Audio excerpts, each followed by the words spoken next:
बहुत समय पहले की बात है। एक गांव में 3 ठग रहा करते थे, रामू, भोला और घसीटा। वे कोई साधारण ठग नहीं थे, बल्कि वे बहुत ही शातिर ठग थे। उनके गांव में कोई भी ऐसा आदमी नहीं था जिसे उन्होंने ठगा ना हो। सभी गांव वाले उन तीनों से बहुत ही परेशान थे। लगभग गांव के हर आदमी को उन ठगों ने अपने जाल में फंसा रखा था। और तो और आसपास के गांवों के लोगों को भी उन तीनों ने कभी नहीं छोड़ा। अब तो आसपास के गांव और उनके अपने गांव के सभी लोगों को यह पता चल चुका था कि यह तीनों बहुत ही बड़े ठग हैं और अपनी ठग विद्या के नए नए तरीके आजमाकर यह लोगों को ठगते ही रहते हैं। इसलिए उस गांव के लोग और आसपास के गांव के लोग उन सभी से सावधान रहते थे। जैसे ही किसी भी गांव के आदमी को उन तीनों में से कोई एक या वह तीनों सामने से आते हुए दिखाई दे जाते तो गांव के लोग अपना रास्ता बदल लेते। इस तरह से अब उन तीनों को अपनी रोजी रोटी कमाने में बहुत ही परेशानी होने लगी थी। हालत यह हो चुकी थी कि अब उन तीनों के झांसे में कोई भी नहीं आता था। जब वे तीनों बहुत ही परेशान हो चुके तो उन्होंने आपस में यह सलाह बनाई कि आसपास के गांव के लोग अब उनके बारे में जान चुके हैं, इसीलिए अब उनके चक्कर में कोई नहीं फंसता, तो क्यों ना किसी दूसरे नगर में जाकर कोई ठगी का काम किया जाए। वह तीनों इस बात पर सहमत हो गए और फिर वे तीनों किसी दूसरे नगर की तरफ चल दिए। चलते चलते उन तीनों को भूख और प्यास बहुत ही जोर के सताने लगी, लेकिन उनके पास तो एक भी रुपया नहीं था। ऐसी हालत में वह क्या करते, क्या खाते और क्या पीते। चलते चलते अब वे दूसरे नगर में पहुंच चुके थे और वे बहुत ज्यादा थक चुके थे। उन तीनों में से रामू सबसे बड़ा था। इस नाते से बाकी दोनों ठग उसे उस्ताद कहकर बुलाते थे। तब रामू उस्ताद ने अपने दोनों साथियों से कहा, भाइयों, अब कुछ खाया पिया जाए, क्योंकि चलते चलते हम बहुत ही थक चुके हैं और हम सभी को बहुत ही जोर से भूख भी लगी है। भोला ने कहा, पर यार, हमारे पास तो एक फूटी कौड़ी भी नहीं है। रामू ने कहा, चलो भाइयों, इसका भी कुछ जुगाड़ करते हैं। नगर के बाजार में पहुंचकर वह तीनों इधर उधर नजरें दौड़ाने लगे तो उन्हें सामने ही एक हलवाई की दुकान में तरह तरह की मिठाइयां सजी हुई नजर आई। जलेबी, लड्डू, बर्फी, रसगुल्ला, कलाकंद, न जाने क्या क्या। अब तो मिठाइयों को देखकर उनके मुंह में पानी आ गया और उनकी भूख और भी ज्यादा बढ़ चुकी थी। रामू ने भोला और घसीटा से कहा, चलो भाइयों, आज क्यों ना सबसे पहले इस हलवाई की दुकान पर ही अपनी ठग विद्या को आजमाया जाए। रामू की बात सुनकर बाकी दोनों साथी भी बहुत ही खुश हुए और वह चहकते हुए कहने लगे, हाँ उस्ताद जी, आप सही कहते हैं। घसीटा ने कहा, मेरा 20 साल का तजुर्बा है, पहले पेट पूजा, उसके बाद कोई काम दूजा।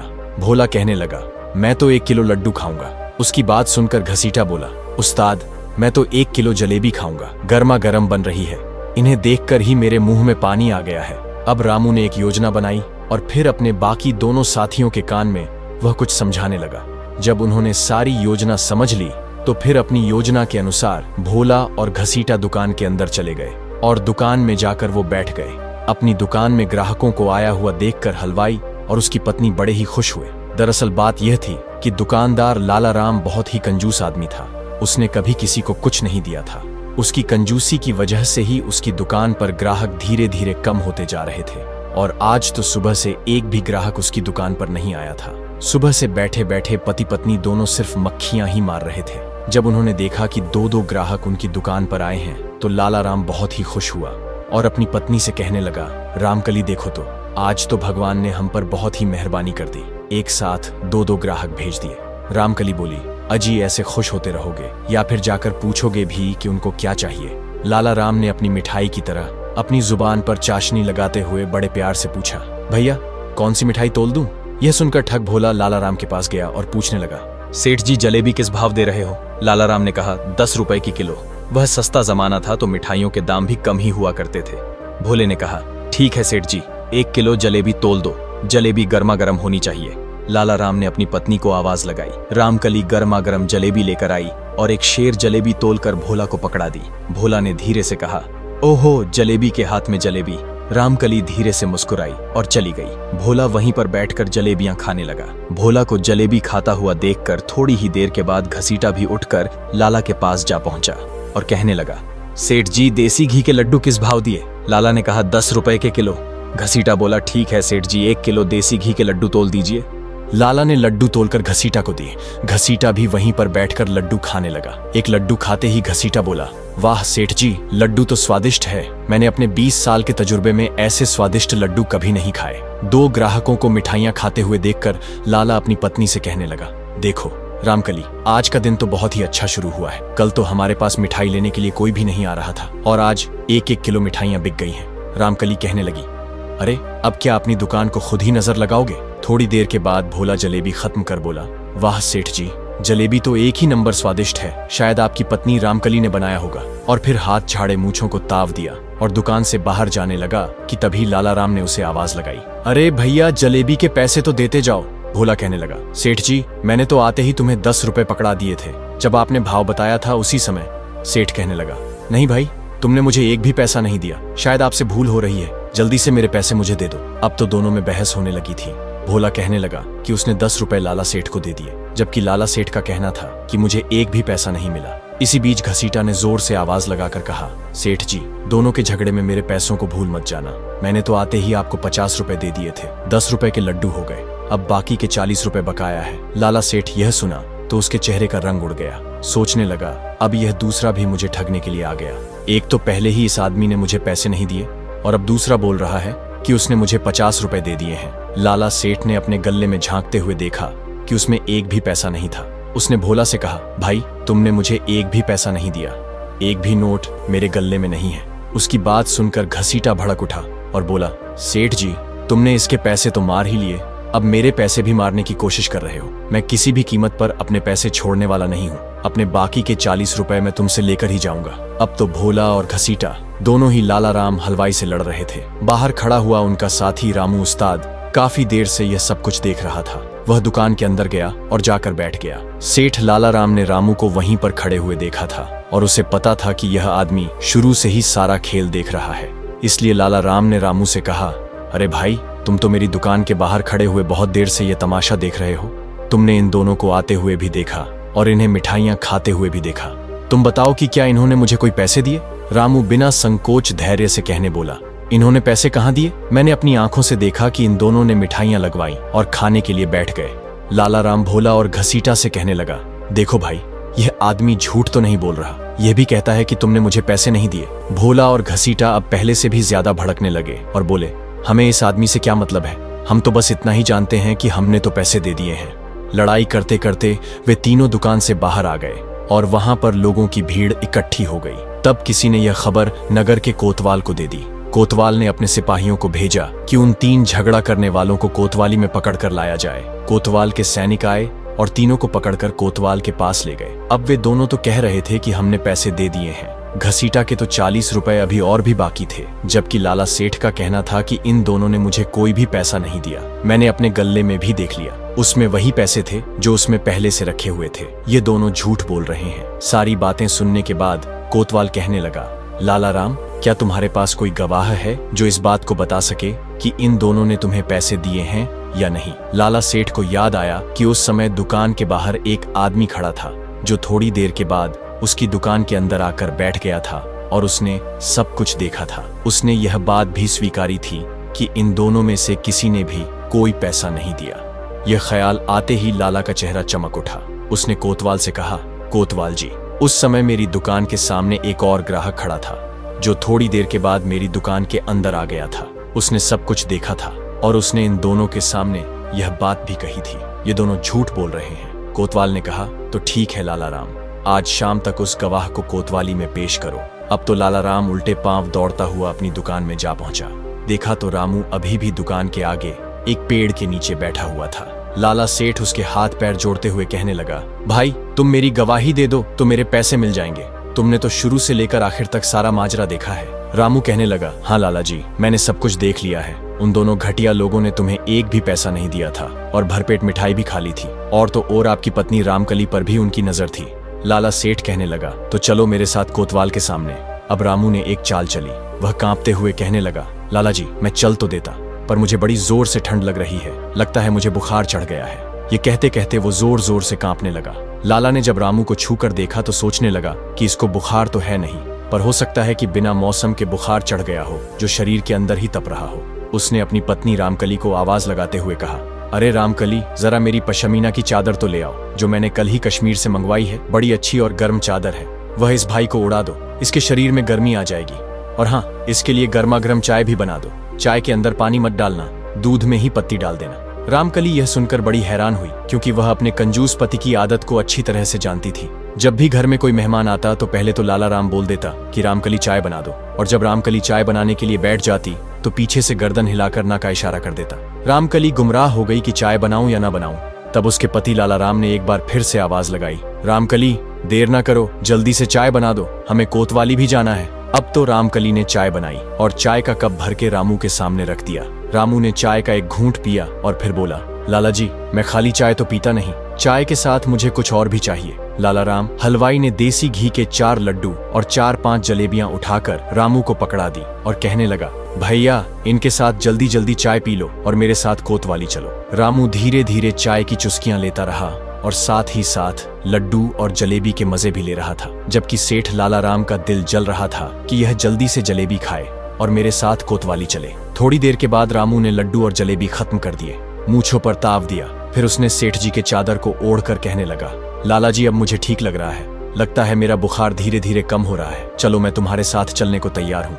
लाला राम रामू को लेकर फिर कोतवाल के सामने पहुंच गया।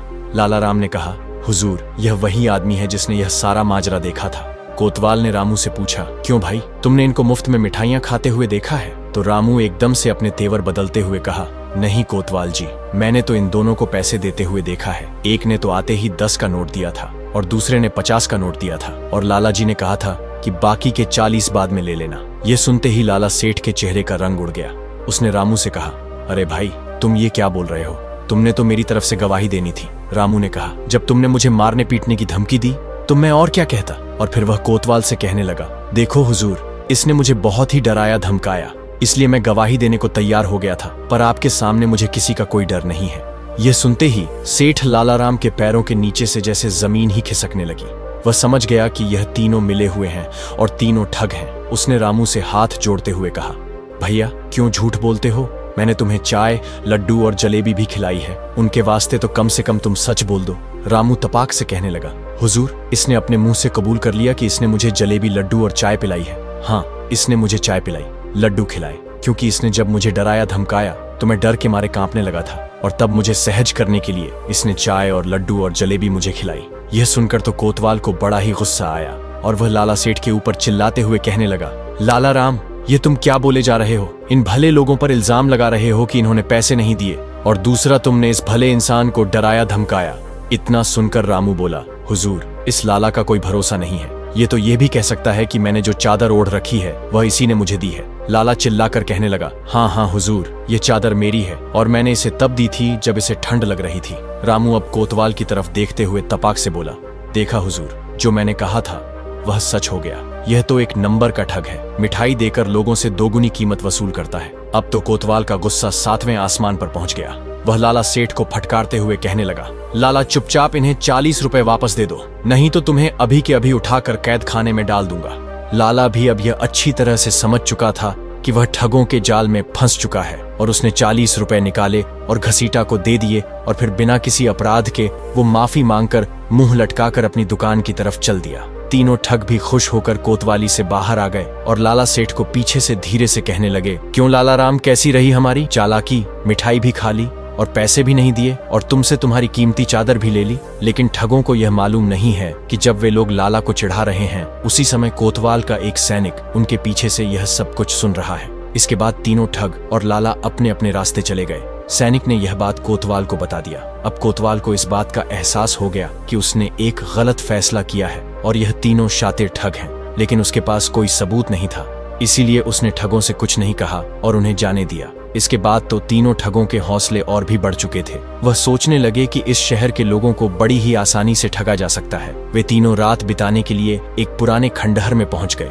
अगले 2-3 दिन तक उन्होंने कुछ और लोगों के साथ भी ठगी की और काफी दौलत इकट्ठी कर ली। अब वे इस खंडहर में ही रहने लगे थे। तीसरे दिन उन्होंने फैसला किया कि अब वह इस शहर से निकल जाएंगे। लेकिन उस रात को हुआ यह कि जब वे लोग खंडहर में रुके हुए थे तो उनके पास एक आदमी और आकर रुका, जो देखने में काफी धनवान लग रहा था। वे तीनों ठग उससे बातचीत करना शुरू करते हैं तो पता लगा कि वह आदमी शहर में आए हुए एक घोड़ों के सौदागर का मुंशी था, जिसे कल सुबह अपने मालिक के काम से एक दूसरे नगर में जाना था। बातों ही बातों में पता लगा कि उस घोड़े के सौदागर के पास एक से एक बढ़िया नस्ल के घोड़े हैं, जिनकी कीमत हजारों में है। ठगों ने उस आदमी से घोड़े के सौदागर का नाम पता मालूम किया। उन्होंने योजना बनाई कि क्यों ना इस शहर को छोड़ने से पहले एक आखिरी ठगी की जाए और इस घोड़े के सौदागर से एक अच्छी नस्ल का घोड़ा ठग लिया जाए जिसकी कीमत हजारों में हो। और फिर उन तीनों ने घोड़े के सौदागर को ठगने की योजना बना ली। अगली सुबह रामू और घसीटा घोड़े के सौदागर के पास पहुंचे, जहां पर सौदागर का खेमा लगा हुआ था। रामू सौदागर के पास पहुंचा और कहने लगा, मुझे एक बहुत ही अच्छी नस्ल का घोड़ा चाहिए, कीमत चाहे जो भी हो मैं देने को तैयार हूं। और साथ ही उसने अपने साथ आए हुए घसीटा का परिचय देते हुए कहा, ये मेरा भाई है जो कि बेचारा आंखों से अंधा है, यह भी मेरे साथ चला आया। सौदागर ने कहा, आप लोग चिंता मत कीजिए, मेरे पास एक से एक बेहतरीन नस्ल के घोड़े हैं। और फिर सौदागर ने उन्हें एक बहुत ही बढ़िया घोड़ा लाकर दिखाया और कहा कि इस घोड़े की कीमत हजारों में है, क्या आप इसे खरीदना चाहेंगे? घोड़े को देखते ही रामू मन ही मन सोचने लगा कि सचमुच घोड़ा तो बहुत ही शानदार है। उसने सौदागर से कहा, मैं घोड़ा खरीदने से पहले एक बार इसकी सवारी करके इसकी रफ्तार और उसकी चाल देखना चाहता हूँ। अगर मुझे सब कुछ ठीक लगा तो मैं इस घोड़े को मुंह मांगी कीमत देकर भी खरीदने को तैयार हूँ। आप मुझे इसकी सवारी करने दें। जब तक मैं एक चक्कर लगाकर आता हूँ तब तक मेरा यह अंधा भाई आपके पास ही बैठेगा। सौदागर ने कहा, हाँ हाँ हुजूर, बेशक आप बिना किसी परेशानी के इस घोड़े की चाल और रफ्तार को परख सकते हैं। इसके बाद रामू उस शानदार घोड़े पर सवार हो गया। असल में उन दोनों ठगों की यह योजना थी कि रामू घोड़े की रफ्तार परखने के बहाने से घोड़े को लेकर रफू चक्कर हो जाएगा और पीछे से उसका साथी घसीटा भी मौका देखकर वहां से निकल जाएगा। रामू ने घोड़े को ऐड लगाई, घोड़े ने दौड़ना शुरू किया।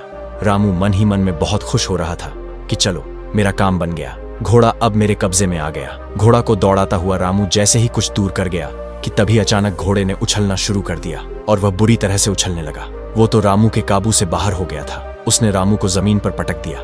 बेचारा रामू बुरी तरह से घायल हो चुका था। जब तक उसने होश संभाला तो देखा कि उसके चारों तरफ कोतवाल के सिपाही खड़े थे और उसके सामने वह सौदागर खड़ा था जिसका घोड़ा वह चुरा कर लाया था। सौदागर ने मुस्कुराते हुए रामू से कहा, क्यों रामू उस्ताद, आज तो तेरी ठगी तुझ पर भारी पड़ गई ना? तुझे क्या लगता है तू मुझसे बच जाएगा? उस दिन तू बच गया था पर आज नहीं बचेगा।